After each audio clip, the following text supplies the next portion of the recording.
तर नमस्कार, मी पल्लवी तुमचं पुन्हा एकदा माझ्या पल्लवी फॅशन ब्लाउज आर्टिस्ट या चॅनलवर मनापासून स्वागत करते. तर खूप दिवस झाले माझा स्टिचिंग संदर्भात व्हिडिओ आला नाही. तर काही कार्यक्रमामुळे किंवा असं बाहेरगावी गेल्यामुळे मला शिलाईवरती फोकस करता आला नाही आणि त्या कार्यक्रमाच्या दरम्यान माझ्या लक्षातूनच गेलं की आपलं काम पडलं किंवा काय. आणि आता आजपासून मी शिलाईला आणि परत म्हणजे रोज थोडं थोडं करतच असते, पण कंटिन्यू मी त्यामध्ये स्वतःला झोकून दिलेलं नाही. आता 8 ते 10 दिवस झाले आणि आज अचानक जेव्हा मी माझ्या मशीनकडे बघितलं तेव्हा मला समजलं की अरे देवा, एवढं काम पेंडिंग पडले, पाडवा तर जवळ आलाय, कधी व्हायचं काम.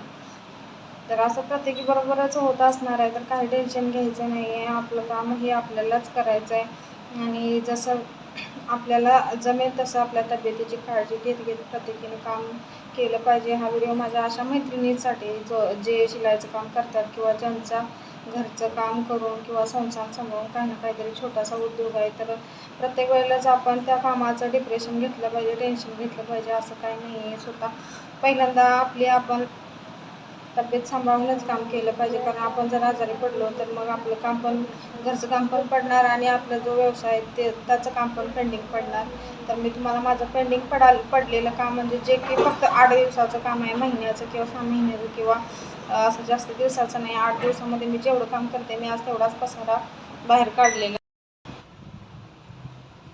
तर हे जे माझं काम आहे हे काय असं म्हणजे जास्त दिवसाचं नाही आहे, 8-15 दिवसाचं पण नाही आहे. मी जर मनावर घेतलं तर मी हे 3 ते 4 दिवसामध्ये करू शकते.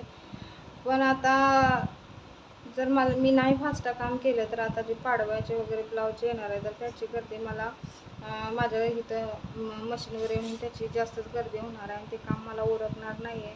त्यामुळं मला आता हे काम फास्टच करावं लागणार आहे. हे 2x2चे ब्लाऊज पीस आहेत. हे 10 आहेत, याच्यासह 10 आहेत आणि बाकीचे जास्त डिझाईनचे ब्लाऊज आहेत ते 3, 4, 5, 6 आहेत. म्हणजे हे माझं 4 ते 5 दिवसाचं काम आहे आणि मला काही पण करून आता मला म्हणजे नाही का, केलं तर केलं, नाही केलं असं मला करून चालणारच नाही. कारण पाडवा 8 दिवसावर आला आहे आणि सगळे ब्लाऊज आहेत ते पाडव्याचे आहेत. पाडव्यापर्यंत आणि किती गर्दी होईल आणि बाकीचे जे काम ठेवलेलं आहे, जे रेग्युलर यूजच्या ज्या साड्या असतात किंवा एका कस्टमरचे जर 3-4 ब्लाऊज असतील तर मी त्यातले सणापुरते एखाद दुसरं मी देत असते आणि बाकीचे जे पेंडिंग पडले असते बाकीचं पेंडिंगच टाकते आणि नंतर मग दुसऱ्या कस्टमरचं ब्लाऊज स्टिच करत करत त्या पहिल्या कस्टमरचं एखाद दुसरं असं मी देत असते. तर असं माझ्या कामाचं रुटीन आहे आणि माझ्या काही कारणामुळे मी आता गेले 8 दिवस कपडे स्टिच केलेले नाही. तर आता मला एवढं टेन्शन आलं आहे की हे काम मला होईल का नाही होईल. कारण बाईला आपला व्यवसाय किंवा आपलं काम करत करत तिला तिचं घरी सावरावं लागतं, घरातले करावं लागतं, मुलांचं करावं लागतं आणि त्यातच मध्ये कार्यक्रम कुणाचं काय तिकडेही आपल्याला जावं लागतं. आपण टाळटाळ करून चालत नाही, कारण आपणही कधी कुणाला बोलवलं तर आणि आपल्याकडे कोण नाही आलं तर आपल्यालाही वाईट वाटतं. तर चला, मी माझा व्हिडिओ इथेच थांबवते आणि व्हिडिओ कसा वाटला हा कमेंट करून नक्की सांगा. धन्यवाद.